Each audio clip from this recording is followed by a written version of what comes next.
प्यार मोहब्बत मजहब कहां देखती है। ये तो हो जाए तो हो ही जाए कि मामो लाजे भाटियान कुड़ लाजे चौहान जे मुंह परनो तुरकड़ी ने उल्टो उगे भाण कर लेता है अलाउद्दीन की युद्ध की चुनौती को स्वीकार कर दे। ऐसा कौन सा इतिहासकार कहता है? फरिश्ता। ये कब की बात है? वो कौन सा सेनापति समझा बुझा के लेके गया था? आइनुल मुल्क मुल्क। ये कहानी तो किसने बताई है? फरिश्ता। अपने तरफ का एक वर्जन बताता नैणसी। कौन बताता? नैणसी। याद आ गया? कौन सी किताब लिखी नैणसी की? नैणसी विख्यात। और नैणसी विख्यात में नैणसी लिखता है कि बात सही है। आइनुल मुल्क मुल्तानी आया और वो यहां से कन्नड़ देव को कहां लेके चला गया, पर वो कहता है कन्नड़ देव अकेला नहीं गया था, कन्नड़ देव के साथ में गया था वीरम देव। कन्नड़ देव का बेटा था। कन्नड़ देव के बेटे का नाम क्या था? वीरम देव नाम करके उसका बेटा, ये भी साथ में गया था। और दोनों बाप बेटे वहां पर गए और दोनों बाप बेटे वहां अलाउद्दीन के दरबार में रुके। और नैणसी ऐसा लिखता है कि वीरम देव उस समय बड़ा हैंडसम राजकुमार था। जितने उस समय राजकुमार थे उनमें सबसे अधिक सुंदर कोई राजकुमार था तो कौन था? और न केवल फूट रहा बल्कि लंबा चौड़ा डील का डकी टाइप का आदमी था एकदम, जो दरबार में बैठा हुआ अलग से दिखा करता था, बोलने में बहुत अच्छा था। ऐसा कहा जाता है कि वीरम देव के बाल नहीं थे, हाथों पे जो बाल होते हैं ये बाल नहीं थे। और उस समय यूं बाल होना ये बहुत बुरा सा माना जाता था। तो एक दिन पहले डोकरों के सबके बाल भयंकर होते, कानों के अंदर से निकलते। आप देख लो किसी के भी सबके यूं आईब्रो होगी, यहां से मिली हुई होगी बोहें आपस में। तो एक दिन अलाउद्दीन ने यूं भरे दरबार के अंदर वीरम देव को कहा कि वीरम देव, जब भगवान बाल बांट रहा था तू कहां रह गया था रे? एक ही बाल नहीं है यार तेरे। अब ये बेइज्जती हुई, सारे हंसे कि यार देखो मजाक उड़ा दी, इसकी बाल नहीं है इसकी।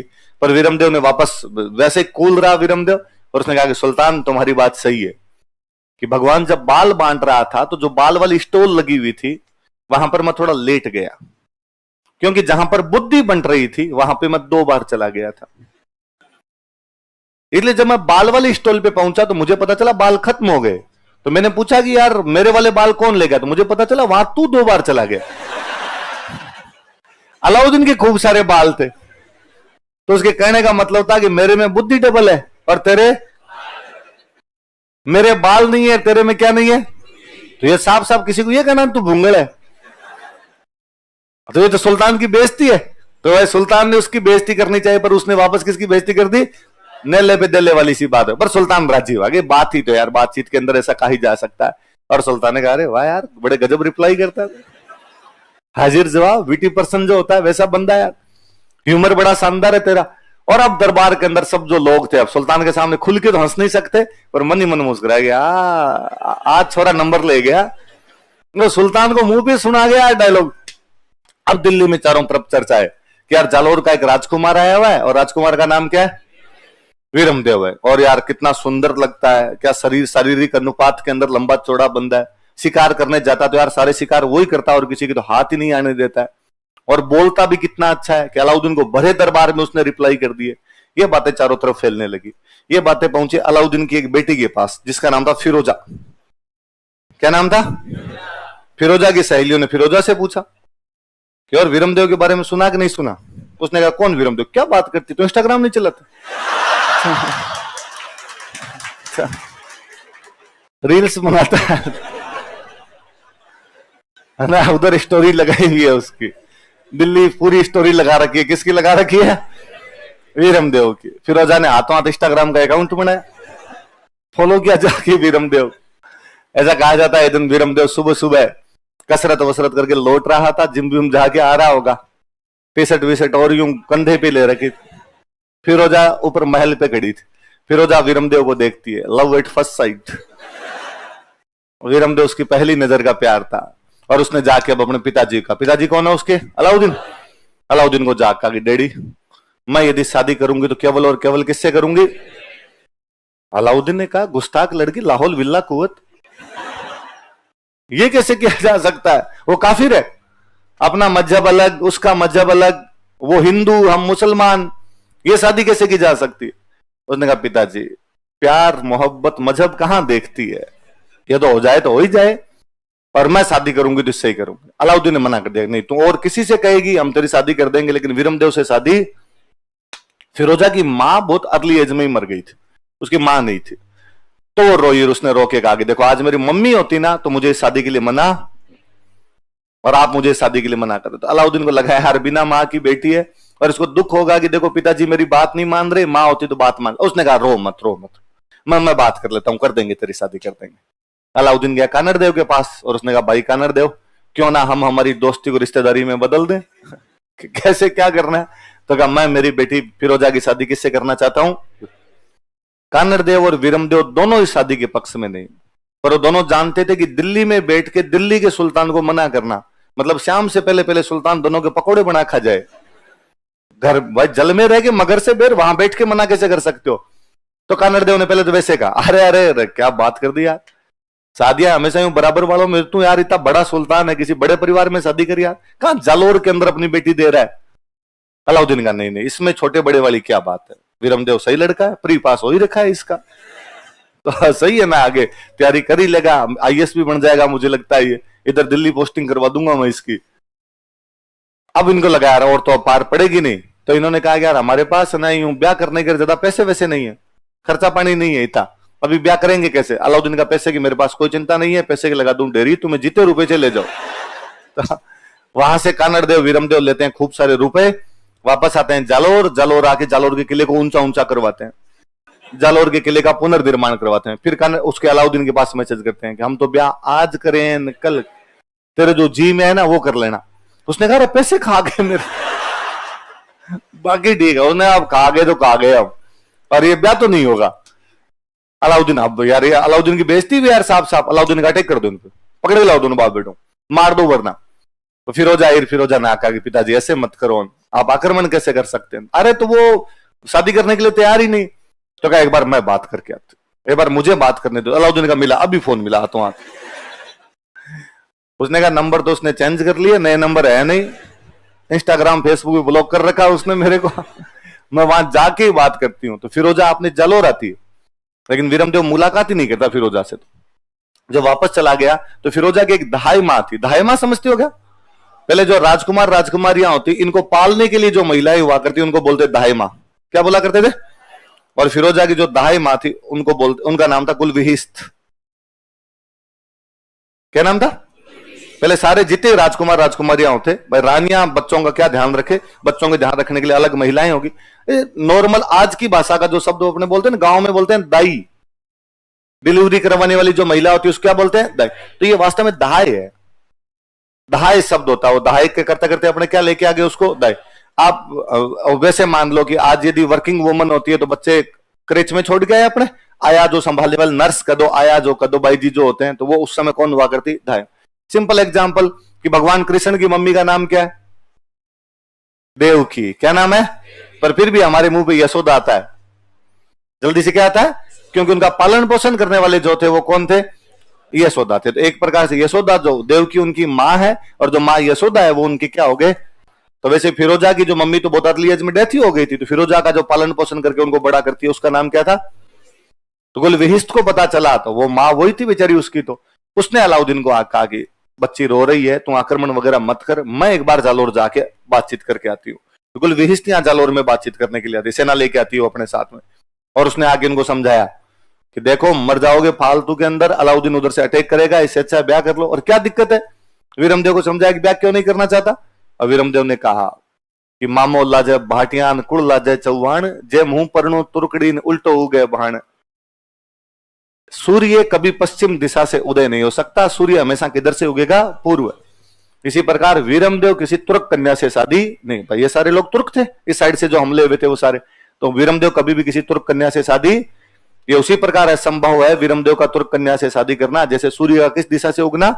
और यदि ऐसा होता है तो मामो लाजे भाटियान कुल लाजे चौहान, मेरा खुद का कुल चौहान और मेरी माँ का कुल भाटी दोनों लज्जित हो जाएंगे, इसलिए मैं इन दोनों कुलों को कभी भी शर्मिंदा करना, इसलिए मैं ये शादी, अब सारे प्रयास जब विफल हो जाएंगे तो बाद में तो अटैक ही होगा।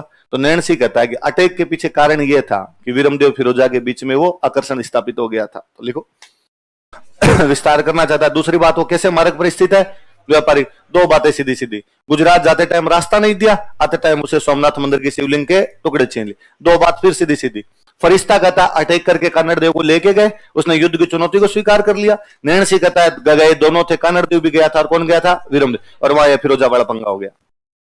आगे बस सेम सेम बातें, थोड़े अलग अलग वर्जन दे दिए लोगों ने, बाकी सेम सेम बातें। अब अलाउद्दीन को अटैक करने, तो अलाउद्दीन ने जब अटैक किया तो उसने जो पहला अटैक किया वो किया सिवाना पर। कहां पर पहला अटैक किया उसने? सिवाना पर उसने पहला अटैक किया 1308 में। कब किया उसने सिवाना पर अटैक? क्योंकि वो जानता था कि यदि जालोर के किले को जीतना तो उससे पहले क्या जीतना पड़ेगा? सिवाना जीतना पड़ेगा, क्योंकि सिवाना जालोर की क्या कहलाता था? चाबी। अच्छा, ये बात जानता कानड़ देव भी कि यदि अपने सिवाना हार गए तो जालोर को बचाने में अपने को दिक्कत आएगी, इसलिए जालोर को बचाना तो इससे पहले क्या बचाना पड़ेगा अपने को? तो सिवाना के अंदर अपने 2 भतीजों को भेजा। एक भतीजे का नाम है सातल देव, क्या नाम था? और एक भतीजे का नाम था सोमदेव। कौन कौन 2 भतीजे बताओ देखिए? सातल देव और सोमदेव, इन दोनों को इधर भेजा उसने। किसके भतीजे थे? अलाउद्दीन यहां सेना लेके डेरा डालता अपना, पर वो समझता था कि यार पार नहीं पड़ेगी, किला जीतना इतना सरल नहीं, अपने किले बहुत ऊंचे ऊंचे से हुआ करते थे, इतनी जल्दी पार नहीं पड़ेगी। अलाउद्दीन ने एक बार फिर वही रास्ता अपनाया जो उसने रणथंभौर में अपनाया था। रणथंभौर में उसने रतिपाल और रणमल को पैसे देके अपनी तरफ मिला लिया था। यहां पर कोई उनकी सेना का, सातल सोम की सेना का एक सैनिक था, बाह्यल सैनिक था, बाह्यल जाति का एक सैनिक था, और उसको उसने मिलाया अपनी तरफ। और उसने कहा कि यदि तू अंदर घुसने का हमें रास्ता बता दे तो हम इन दोनों को मारने के बाद तेरे को क्या बना देंगे? राजा। जैसे हमने किसको राजा बनाया था पहले? रतिपाल और रणमल को, इस बार किसको बना देंगे? तेरे को। तो बाह्यल सैनिक उनके चक्कर में आया और इसने किले का जो पानी था वो खराब कर दिया था। किले का पानी खराब किया तो अंदर वालों को लगा कि अब तो प्यासे मरेंगे, इससे अच्छा क्या कर ले? लड़ाई। और ऐसी लड़ाइयां जो होती है उनको क्या कहा जाता था? साका। तो सिवाना का पहला साका कब हुआ था? 1308। किसके नेतृत्व में किया गया? सातल और सोम। किसके नेतृत्व में? विश्वासघात कौन करता है? कहते ये सातल जब लड़ता हुआ मर गया था ना तो तुर्क देखने के लिए आए थे, इतना लंबा चौड़ा आदमी था ये, कोई 7-1 फीट की हाइट थी, 1.5 क्विंटल वजन था। तो लोग देखने आए कि यार ऐसे रंगड़ आदमी भी होते हैं। और मुझे अब बड़ा अजीब लगता है कि अपने इतना लंबा चौड़ा डाकी टाइप का आदमी है और इस सातल का अपने किताबों वालों नाम लिख रखा है शीतल। क्या लिख रखा है? तब मुझे राजपाल यादव वाली मूवी याद आती है, चुप चुप के, एक मूवी है और उसमें राजपाल यादव से पूछे शीतल से कौन लड़े? उसने कहा मैं शीतल से मैं लड़ दूंगा। आगे शीतल डाकी टाइप का आदमी आता है, वो कहता है लड़कियों का नाम रख के कंफ्यूज क्यों करते रहते हो? तो अपने ऐसे कंफ्यूज नहीं होना है। इसका नाम शीतल नहीं है, इसका नाम क्या था? सातल देव सोनगरा और सोमदेव सोनगरा। क्या क्या नाम थे? सातल देव सोनगरा और जालोर वाले सोनगरे तो थे ही सारे, तो सातल देव और सोमदेव नाम थे इनके। तो 1308 के अंदर सिवाना कौन सा शाखा होता है? पहला शाखा। लिखो, अलाउद्दीन ने सिवाना पर अधिकार कर लिया ना। देखो, अब तुर्कों ने कहां पर कब्जा कर लिया? कौन से किले पे कब्जा हो गया उनका? सिवाना। कानड़ देव के हाथ से सिवाना का किला निकल गया। कानड़ देव बैठा है जालोर में और तुर्क कहां पर बैठे हुए आपके? सिवान। अब भाई तुर्कों ने जालोर के अंदर पंगे लेने शुरू किए और सांचोर जो था, जालोर में जगह है सांचोर, और सांचोर के अंदर एक महावीर मंदिर है, जैनों का एक मंदिर था। कौन सा मंदिर था? इस मंदिर को तोड़ दिया। तुर्कों का मुख्य काम मंदिर तोड़ना, ये तोड़ गए। अपने यहां पे राजस्थान में उन दिनों विद्या का सबसे अच्छा केंद्र हुआ करता तो था भीनमाल। तो कौन सा था? और मैंने बताया आपको कि तुर्कों ने विद्या के केंद्रों को नष्ट कर दिए थे, जहां गए वहां पे स्कूलें तोड़ी थी। भीनमाल की जितनी स्कूलें थी वो तोड़ दी। आप ये देख लो कि आज जैसे कोटा है ना, कि भाई आसपास के अपने राज्यों के लोग पढ़ने के लिए कहां पे आते हैं? कोटा। वैसे उस टाइम आसपास के राज्यों के लोग पढ़ने के लिए राजस्थान में किसी जगह आते, तो वो जगह कौन सी थी? तो भीनमाल इतना बड़ा एजुकेशन सेंटर हुआ करता आपने, लेकिन तुर्क सारी स्कूलें तोड़ गए और सांचौर का कौन सा मंदिर तोड़ गए? महावीर। लिखो, अब कानड़ देव को बड़ा गुस्सा आया जालोर के किले में बैठे बैठे, और उसे लगा कि यार ठीक है, तुमने सिवाना जीत लिया तो बैठे रहो सिवाना के अंदर, ये क्या तरीका है? खुलेआम तुम मंदिर में जाके गाय काटते हो, हमारी स्कूलें तोड़ देते हो, हमारी मूर्तियां तोड़ देते हो, जनता को परेशान करते हो। तो अब उसको लगा यार ऐसे पार नहीं पड़ेगी, और कानड़ देव किले से बाहर निकला अपनी सेना को लेके। उसने जो तुर्क ये जालोर के अंदर घूम घाम के इधर उधर पंगे ले रहे थे, इन सबको कूटना शुरू किया। इन सबको पीटते पीटते नागौर तक लाया। कहां तक लेके आया? और नागौर में एक जगह पड़ती है मालकाना। कौन सी जगह? इस मालकाना के अंदर युद्ध होता है। इस युद्ध के अंदर इनको कन्नड़ देव हरा के भगा देता है। लिखो, मालकाना का युद्ध, बैटल ऑफ मालकाना, नागौर में जगह।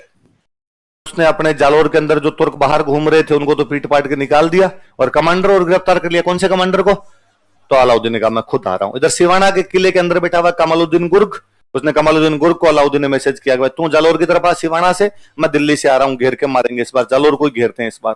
तो अलाउद्दीन जालोर पर अटैक कर देता है 1311 में। कब कर देता है? लिखो, अलाउद्दीन का जालोर पर आक्रमण। अलाउद्दीन सटैक ऑन जालोर। अलाउद्दीन का जालोर पर आक्रमण। अलाउद्दीन सटैक ऑन जालोर।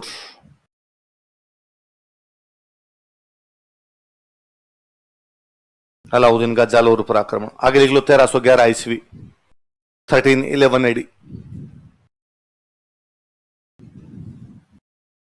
1311 ईस्वी। कब हुआ जालोर पर आक्रमण? 1311 ईस्वी के अंदर आक्रमण होता है। अलाउद्दीन ने घेरा डाला, यहाँ पे घेरा डालने के बाद वापस उसके क्लियर थे, उसके फंडे, उसके कंसेप्ट बहुत क्लियर थे। जानता था कि यार किले में ऐसे तो घुस के से भी नहीं सकते, यहाँ किसी ना किसी आदमी को अपनी साइड में करना ही पड़ेगा। रणथंभौर में अपनी साइड में किसको करता हो? रतिपाल और रणमल। सिवाना में उसने अपनी साइड में किसको कर लिया था? बहल सैनिक। यहां पर एक बंदा फिर उसके धक्के चढ़ गया। दुनिया में गद्दारों की कमी थोड़ी है। यहां पर जो बंदा धक्के चढ़ा उसका नाम था बिक्का दैया। क्या नाम था? और उसने बिक्का दैया कहा कि मुझे अंदर आने का रास्ता बता दे तो रुपए मिलेंगे, और जब अंदर आ जाऊंगा तो कानड़ देव और वीरम देव दोनों बाप बेटों को मार के तेरे को क्या बना दूंगा? जालोर का। और बिक्का दैया इसके चक्कर में आया, और बिक्का दैया ने कहा कि हाँ अंदर आने का रास्ता बता दूंगा। बता किधर से? तो उसने कहा इस किले की दीवार एक साइड से कच्ची है, और यदि तू कच्ची वाली दीवार तोड़ ले, भाई कच्ची दीवार टूट सकती है, भाई पक्की वाली दीवार तो नहीं टूटे, कच्ची वाली दीवार तो टूट जाए, वो दीवार टूट जाएगी तो अंदर घुस जा सीधा सीधा ये। तो उसने कहा दीवार कच्ची किधर से है? तो उसने कहा यार ये तो मुझे नहीं पता यार, इतनी लंबी चौड़ी दीवार में मैं पता कैसे लगाऊं कच्ची कहां से? उसने कहा इसका तो एक तरीका है, राई होती है राई, राई का बीज देखा होगा, सरसों जैसे बीज होते हैं छोटे छोटे राई। राई के बीज के लिए कहा जाता है कि राई का बीज यदि आप रात को धरती खोद के थोड़ा सा डाल दो तो सुबह तक धरती पाट देगा। राई का बीज बहुत जल्दी बाहर निकलता है, बहुत जल्दी अंकुरित होता है। तो कहा राई डाल दे इसके चारों तरफ, और 1-2 दिन के अंदर राई फूट के बाहर आ जाएगी। और जहां से राई फूट के बाहर आएगी इसका मतलब वो जमीन कच्ची, पक्की जमीन तो फूटने से रही, तो यहां पे तेरे को पता चल जाएगा। तो कहते अलाउद्दीन ने घोषणा करवाई कि आसपास में जिसके पास में जितनी राई पड़ी है अलाउद्दीन मुंह मांगे दामों पर खरीदने के लिए तैयार है। और आप जैसे लोग बोरियां भर भर के लेके गए, और किसी ने कहा मेरे पास 100 किलो पड़ी है, 1 क्विंटल पूरी है मेरे पास, क्या भाव लेगा? अलाउद्दीन का भाव तू बता। उसने कहा 100 रुपए किलो, एक भी कम नहीं है। अलाउद्दीन का 10,000 रुपए दो सेठ जी को, रख लो भाई राई। तो और गया, उसने कहा मेरे पास है तो 50 किलो ही, लेकिन मेरे वाली अच्छी है, 200 रुपए किलो। उसने इनको 10,000 रुपए दो। यूं करके उसने राई इकट्ठी की, चारों तरफ राई डलवाई उसने, जहां से राई फूटी उसको पता चल गया दीवार कच्ची। एक कोई मेरे जैसा महा आलसी टाइप का आदमी था, वो अगले दिन सुबह राई लेके गया। अलाउद्दीन राई ले रहा गया, 5 क्विंटल लेके आया हूं एक साथ, 500 किलो मेरे पास। अलाउद्दीन कहा ले लेंगे, दो भाई सेठ जी को 500 रुपए दे दो और राई ले लो। उन्होंने कहा 500? रात तो भाई साहब 200 रुपए किलो और 100 रुपए किलो ले रहे थे, अब 1 रुपए किलो। अलाउद्दीन ने कहा रायरा भाव रात ही गया। रायरा भाव, क्या कहा उसने? रायरा भाव। इसलिए अपने राजस्थान में आज दिन तक कहावत है, जब भी कोई काम हो जाए और उसके बाद में कोई बंदा पहुंचे, कि मान लो आपको फॉर्म भरना था आरएस का, और फॉर्म भरने की लास्ट तारीख थी 31, और आप अगले के पास 5 तारीख को गए कि भैया ये मित्र वाले भैया जाकर भैया वो एक मेरा फॉर्म तो भर दो, और भैया आपको कहेंगे कि रायरा भाव, वो काम तो पहले ही संपन्न हो चुका है। कोई पूछेगा आपसे कि जालोर का किला किसके भाव बिक गया था? राई के भाव। कोई पूछेगा आपसे कि राई के भाव कौन सा किला बिक गया था, तो कौन सा किला? तो विश्वासघाती आदमी कौन था जिसने अंदर आने के रास्ते बताए थे? देखो बिक्का दैया ने किसे विश्वासघात किया? कानड़ देव से विश्वासघात किया। अब बिक्का दैया को अलाउद्दीन ने खूब सारे रुपए दिए कि यार अंदर आने का रास्ता बताया, ले जा तू, अंदर आने के बाद मैं इन दोनों को मारूंगा और मार के तेरे को क्या बना दूंगा? राजा। बिक्का दैया खूब सारे रुपए लेके आया और अपनी पत्नी को ला के दिए। उसकी पत्नी का नाम था हीरा दे। क्या नाम था पत्नी का? हीरा दे नाम करके उसकी एक पत्नी थी, और उसने हीरा दे को ला के रुपए दिए। उसने हीरा दे को ला के ले पैसे पैसे करती रहती है तू, हमेशा बंगला बना ले तू अपने लिए, और ये पकड़ पैसे खूब सारे, और किसी को बताना मैं कल तू बनेगी जालोर की रानी। उसने पर कैसे? पहले तो रुपए कहां से लाए ये बता। तू एक सैनिक है, तेरे पास इतने रुपए कहां से है? कुछ जमीन में गड़ा हुआ धन मिला है? कोई ड्रीम 11 पे टीम बनाई तूने? किया क्या है? इतने रुपए आए कहां से तेरे पास में? बिक्का दैया ने कहा तेरे को आम खाने गुठलियां गिननी है, तू रुपए रख, तेरे मजे कर। वो दारू पिया हुआ भयंकर ढंग से एकदम टल्ली हो रखा। उसने कहा नहीं नहीं तुम बताओ मुझे रुपए कहां से लेके आओ। और उसने दारू के नशे में कहा और किसी को मत बताना, ये रुपए मुझे अलाउद्दीन ने दिए। किस बात के? तो मैंने अलाउद्दीन को अंदर आने का रास्ता बता दिया, और कल अलाउद्दीन अंदर घुसेगा, अंदर घुस के इन दोनों बाप बेटों को मारेगा, कानड़ देव और वीरम देव को, और फिर मुझे बनाएगा जालोर का राजा, और तू बनेगी जालोर की और पिया हुआ तक गिर गया वो चारपाई पे। वो हीरा दे, कभी उन रुपयों को देखे, कभी अपने पति को देखे, फिर उसे लगा कि ये लिच्चड़ मेरा पति है, ये देशद्रोही, गद्दार, विश्वासघाती, जो देश का ना हुआ, जो मातृभूमि से गद्दारी कर गया, जो अपने राजा का नमक खाने के बाद उसे नमक हरामी कर गया, ऐसे पति से अच्छा पति हो ही ना। वो मार देती है, रसोई में जाके चाकू लाती है, चाकू लेके सलटा देती है। तो बिका दैया किसने मार दिया था?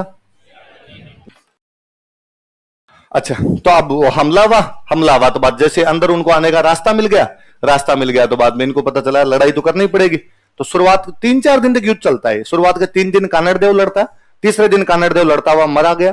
तो वीरमदेव को युद्ध भूमि के अंदर ही राजा घोषित किया गया। फिर वीरमदेव यहां पे लड़ता है, दोनों बाप बेटे लड़ते हुए मारे गए। अलाउद्दीन यहां जालोर पे कब्जा करता है और जालोर पे कब्जा करके जालोर का नाम बदल के कर देता जलालाबाद। क्या कर देता? वही एक पाठशाला थी, उस पाठशाला को तोड़ा और पाठशाला को तोड़ के मस्जिद बना दी। अलाउद्दीन ने मस्जिद बनाई, इसलिए नाम है अलाई मस्जिद। क्या नाम है? तोप खाने के पास है इसलिए नाम पड़ गया तोपखाना मस्जिद। क्या नाम पड़ गया? तो पास में तोप खाना था इसलिए तोप खाना मस्जिद कह दिया। अलाउद्दीन ने बनवाई इसलिए क्या कह दिया उसको? लिख लो। कहते भाई वीरमदेव युद्ध में लड़ता हुआ मारा गया। फिरोजा ने कहा था कि भाई वीरमदेव को जिंदा पकड़ के लाना, और जिंदा नहीं मिले तो लाश तो लेके आना। अब जिंदा तो मिला ही नहीं, उसकी लाश ही नहीं मिली। वो कोई युद्ध में इतना भयंकर ही लड़ा था कि उसका हाथ कट के कहीं गिर गया, पैर कट के कहीं गिर गया, गर्दन कट के कहीं गिर गई, उसकी धड़ कट के कहीं गिर गया। तुर्कों ने खूब ढूंढा, फाइनली उसकी गर्दन मिली। इतनी मुंडी कहीं तलवार लगी होगी, साइड में जाके गिरी होगी, तो वो इतनी पड़ी थी उसके। तो तुर्कों ने कहा ये उठा के ले जाते हैं, फिरोजा ने मंगाया तो भाई, तो उठा के उसके सामने लेके गए। फिरोजा का कि फिरोजा जिंदा तो पकड़ा नहीं गया, लड़ाई कर रहा था, लड़ाई बहुत बेहतर ढंग से लड़ा वो, और पूरा शरीर कट के गिरगुरा गया उसका इधर उधर। हमें तो केवल गर्दन में हाथ आई है, तो गर्दन तेरे लिए गिफ्ट में पैक करके लाए हम। तो अपने किसी राजस्थान की कवि की कल्पनाएं हैं थोड़ी, कि जब फिरोजा के सामने गर्दन लेके गए, थाली में डाल के उसकी मुंडी लेके गए उसके सामने, तो फिरोजा ने कहा कि मैं इसका चेहरा देखना चाहती हूँ, ये मेरे से कभी ढंग से मिला नहीं, इसलिए मैं इसको देख ही नहीं पाई कभी ढंग से, भर पलक निहार ही नहीं पाई इसको, और मैं आज इसको ढंग से देखना चाहती हूँ। तो कि जैसे ही फिरोजा वो गर्दन यूं रखी हुई, फिरोजा उसके चेहरे को देखने के लिए सामने गई तो गर्दन घूम गई, फिरोजा इधर गई तो गर्दन इधर घूम गई। वीरमदेव ने कहा मरने के बाद भी फिरोजा को जो दर्शन है। तो किसी कवि का दुआ है कि फिरोजा कहती है कि तज तुर्कानी चाल हिंदुआनी हुई हमें, कि मैं तुर्कों की बात छोड़ के क्या बनने के लिए तैयार हूं? हिंदू। तज तुर्कानी चाल हिंदुआनी हुई हमें, मारा भोभोरा भरतार शीश ने धूण सोनिगरा। हे मेरे 7 जन्मों के पति सोनगरा, मेरे से सिर मत घुमा, तेरे लिए मैं तुर्कों की बातें छोड़ के क्या बनने के लिए तैयार हूं? हिंदू। पर सोनिगरा मान थोड़ी गया, चक्री हो गया सोनिगरा, घूमता ही रहा। तो फिर कहते हैं कि फिरोजा उस गर्दन को अपने हाथ में पकड़ती है, यमुना में छलांग लगा देती है। सुसाइड कर लिया था वीरमदेव की लाश के साथ उसने। मुझे कई बार लगता है कि यार जलजोहर फिरोजा ने किया है। जलजोहर करने वाली महिला कौन है? और पता नहीं बॉलीवुड की नजर क्यों नहीं है इस कहानी पे। मेरे पास जिस दिन भयंकर पैसे आएंगे उस दिन मूवी बनाऊंगा मैं जालोर। आप में से यदि किसी को रोल प्ले करना हो तो सुनील के पास नाम लिखवा के जाना। आपको बिका दैया बनना हो किसी को, हीरा दे बनना हो किसी को, तो आप नाम लिखवा सकते हैं। आपके नाम को कंसीडर किया जाएगा, आप स्टूडेंट हो, आपका ज्यादा ध्यान रखा जाएगा। वरना यार देखो इस कहानी में एक्शन है, रोमांस है, कॉमेडी है, ट्रेजेडी है। एक बॉलीवुड में जो कुछ चाहिए वो सब कुछ इसमें है, पर उनका ध्यान नहीं है ढंग से इस मूवी पे।